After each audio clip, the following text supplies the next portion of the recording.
Archaeologists spend a lot of their time rooting through broken pits of pottery, scattered pieces of tools, and worthless old coins. It's hard work, but someone has to do it. What makes the job worthwhile is when they come across something truly astonishing. A find that's amazing because of its value, or size, or historical significance. We've put together a few of those jaw-dropping discoveries in this video for you, along with some outstanding contributions from the world of paleontology. You'll really never know what you're going to find when you head out into a field with a metal detector. Someone did just that in a field in Lincolnshire, England in August 2016, and made the shocking discovery of this ancient Roman pendant. It's exactly what it looks like, a metal phallus. As bizarre as it might seem now, pendants like this were often worn around the necks of Roman soldiers as a symbol of virility. Besides the obvious symbolic representation of a soldier's masculinity, the pendants were also believed to transfer the protection of the great god Zeus to combatants as they entered into battle. Sometimes, they were even buried with male children in the hope that they would provide them with protection in the afterlife. Adam Daubney, a Lincolnshire-based archaeologist, estimates that the phallus has been buried for around 2,000 years prior to its discovery. He notes that while a surprising number of such artifacts have been found elsewhere in the country, this is one of only a handful that have been discovered in Lincolnshire. The pendant is now on display in a local museum, where we imagine it's quite a talking point. It's hard to say when and where the cosmetic industry began, but we know that it's been trading for a far longer time than most people imagine. In fact, it seems that people were using face cream as long ago as 2,700 years in ancient China. We know that because of the February 2021 discovery of a pot of face cream in Liujiwa. The cosmetic product and its container were found inside a previously sealed tomb, one that's thought to have belonged to a man. You probably wouldn't want to use this mixture on your face today. The cream is made from adipose fat from cattle and a substance known as cave moon milk. Liujiwa was once the capital of the Ryu Empire, so it's possible, perhaps even likely, that the tomb's occupant was a high-ranking aristocrat with a keen interest in grooming. This is the earliest evidence of the existence of cosmetics in the region located thus far, but that's not to say that the trade might not be centuries older. It seems that the human race has had vanity issues for thousands of years. In early 2017, a discovery was made that changed the established history of the early Slavs. In a cave at the Lani Breklov archaeological site in Czechia, a team of archaeologists from Masaryk University found a few broken pieces of pottery alongside an animal rib, upon which a few runes had been scratched. This is the earliest ever example of Slavs using any kind of written communication, and the discovery came with a disguise. Rather than being written in glagolitic script, which has always been assumed to be the first form of Slavic writing, the bone is inscribed with Germanic runes. Based on radiocarbon dating methods, it appears the cattle bone is around 1,420 years old. The origins of the script go back a little further, dating to around the year 200. Rather than being a coherent message, the inscription is simply a series of characters, possibly the entire alphabet in order.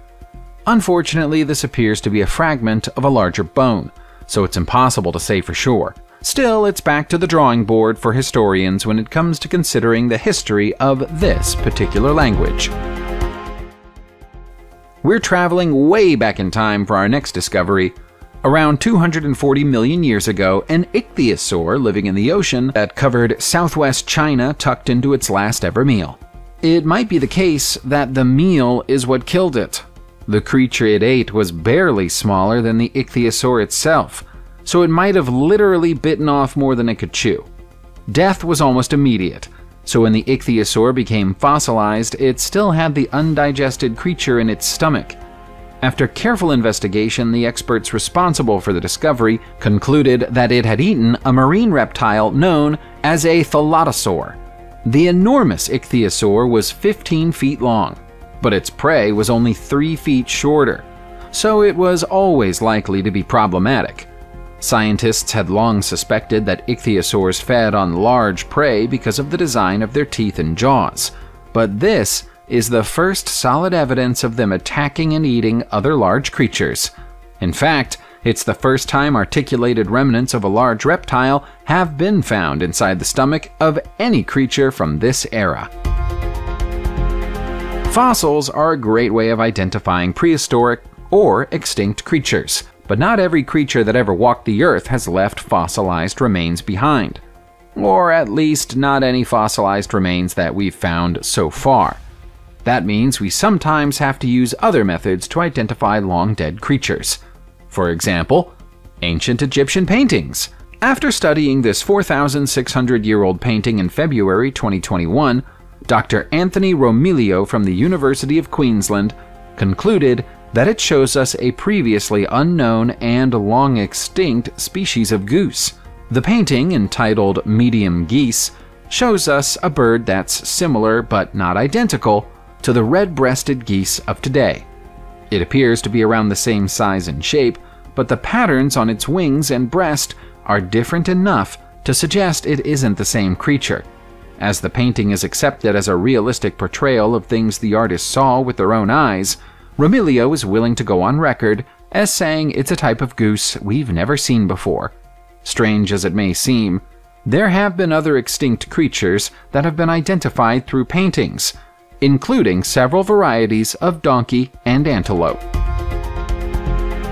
In 2018, the well-preserved remains of a horse were found in Utah, USA.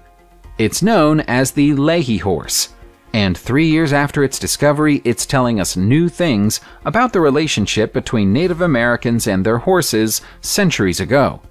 The horse was initially assumed to be from the Ice Age, but a closer inspection quickly confirmed that it's more like 500 or 600 years old, and was cared for by either the native Shoshone or Ute people who lived on the land in Utah long before the arrival of Europeans. The Ice Age theory came from the fact that it was found buried so deep in the ground, but the new theory is that the horse was afforded a ritual burial out of respect for the creature. Even more intriguingly, the horse was old at the time of its passing and had chronic arthritis in its joints. That means it would have been lame, and therefore useless to its owners from a service point of view. Despite that, they kept it, fed it, and cared for it until it passed away from old age. These people bonded with their animals emotionally in the same way that we do today. It's said that if you pick up a seashell and press it to your ear, you can hear the sound of the sea. That isn't true, of course, it's just blood rushing through your head. But it doesn't stop us from picking them up and putting them to our ears every time we're at the beach. Someone picked this seashell up in the Marsulas Cave, hidden away in the Pyrenees in the 1940s. It wasn't until much more recently that we realized that it isn't really just a shell at all. It's an ancient musical instrument, and it's one of the very oldest ever found anywhere in the world. Archaeologists believe that the shell was found and engineered by the Magdalenian culture some 18,000 years ago. The giveaways are the broken tip of the shell and the carefully cut perforated hole at the other end, which has traces of a red ochre pigment around it. If you blow through the shell, it plays a C-sharp note. Experts think it may once have had a mouthpiece attached to it to make it easier to play. Humans have always needed music. It seems our very early ancestors found it among nature. Bread is about as basic as it gets when it comes to staple foods. But baking bread wasn't easy to do thousands of years ago. It's long been thought that bread making was a product of the agricultural era, invented by Neolithic people. In mid-2018, a surprising discovery destroyed that theory. At an archaeological site known as Shubaka 1 in Jordan's Black Desert, researchers found a few crumbs of flatbread. Scientists were able to give the crumbs an age of approximately 14,400 years. This is the oldest evidence of bread making ever discovered, and proves that humans were baking flatbread at least 4,000 years before the development of agriculture. 14,000 years ago, this part of the world was occupied by Natufian hunter-gatherers, a people who until now were thought of as little more than savages. Making this bread would have involved a long and complicated process of dehusking plants, grinding cereal into grains, and hours of kneading. Clearly, these people were much more advanced than we've ever given them credit for. Having pushed the invention of bread back 4,000 years, experts now wonder whether it might go back even further than that. Trying to identify the earliest ancestor of human beings is a controversial topic, and is a question that, as of yet, doesn't have a definitive ancestor. The more we look, the further back in time we have to go.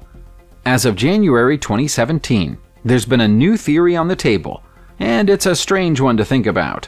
It seems that every single human being on planet Earth is distantly related to an exceptionally ugly sea creature, which both ate food and excreted waste through a single opening in its gelatinous body. The creature, which has been named Saccharitis because of its sack-like shape, is microscopically small and lived on Earth 540 million years ago, existing between tiny grains of sand on the seabed. It's the earliest known example of a deuterostome, sort of a catch-all biological category that includes several subgroups, which include the first vertebrates. That means that this ugly critter is the oldest known common ancestor of all vertebrate species, and the evolutionary chain that led to the appearance of the first humans can be traced back to here. This isn't the end of the journey, though. This creature must also have had an ancestor, so scientists now have to move on to finding it. If we mention the words terracotta figures to you, you'd probably think of an ancient Chinese terracotta army, and understandably so. China doesn't have a monopoly on ancient terracotta figurines, though. You can find them in several places, including this particularly impressive collection that was discovered in Turkey in 2020. The statues are around 2,000 years old and include representations of human beings, animals, and deities. They were found in the ruins of Mira, an ancient settlement within the borders of what's now the town of Demra. Amazingly, the figurines are so well preserved that some of them still have their original paintwork and visible inscriptions.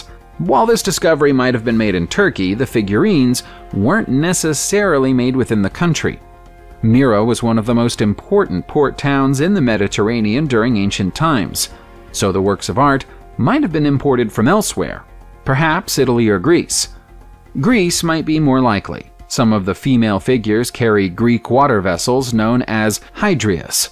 The fact that so many were found clustered together suggests they were deliberately placed as votive offerings, perhaps for the building of a new temple. Lyon is one of the most vibrant modern cities in France, with a long and storied history.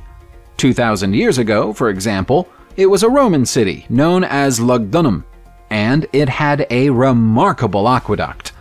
The remains of the aqueduct were found during a recent archaeological survey that took place prior to the building of a new housing development. What's surprised the experts is that the pipes used in the construction are wooden. Wooden pipes wouldn't normally survive for this long, but the Romans coated these particular pipes in clay. At the time, this would have been a way to ensure they remained watertight, but the clay has also acted as a preservative. Experts think that this may have been part of the much larger Iseron aqueduct, built to bring water to the area from the Iseron River basin. That was an impressive ancient feat of construction, given the fact that the river basin is more than 12 miles away from the site of these pipes. In fact, the system might have taken longer to build than it remained in use. It seems the Brevin Aqueduct was built right on top of it not long after it was completed. Cave painting is probably the most ancient form of art known to humanity. But even this primitive art form had to start somewhere. As of January 2021, it's possible that we've pinpointed the date and location of its inception. This is a painting of a wild pig, found on a cave wall on the Indonesian island of Sulawesi. According to the team of scientists and researchers who've been studying the artwork, it's approximately 45,500 years old. The painting is surprisingly large and detailed. It's some 4.5 feet wide and 2 feet tall, making it more or less life-sized. Little details like its crest of short hair and its facial warts suggest that this is the work of a talented artist. A pair of human handprints are clearly visible above the pig's back, which might be the ancient equivalent of a signature. It's been possible to date the painting because of calcite deposits that have formed on top of it. That means the painting could actually be even older. The process dates the calcite deposits rather than the artwork itself, and it's impossible to say how long it took them to form after the artists finished their work. It's a shame that we can't give a name to this ancient master. Perhaps, based on their signature, we'll call them Hansi. Subscribe to the channel, turn on the notification bell, and enjoy watching new videos on my channel. Thanks for watching and see you soon!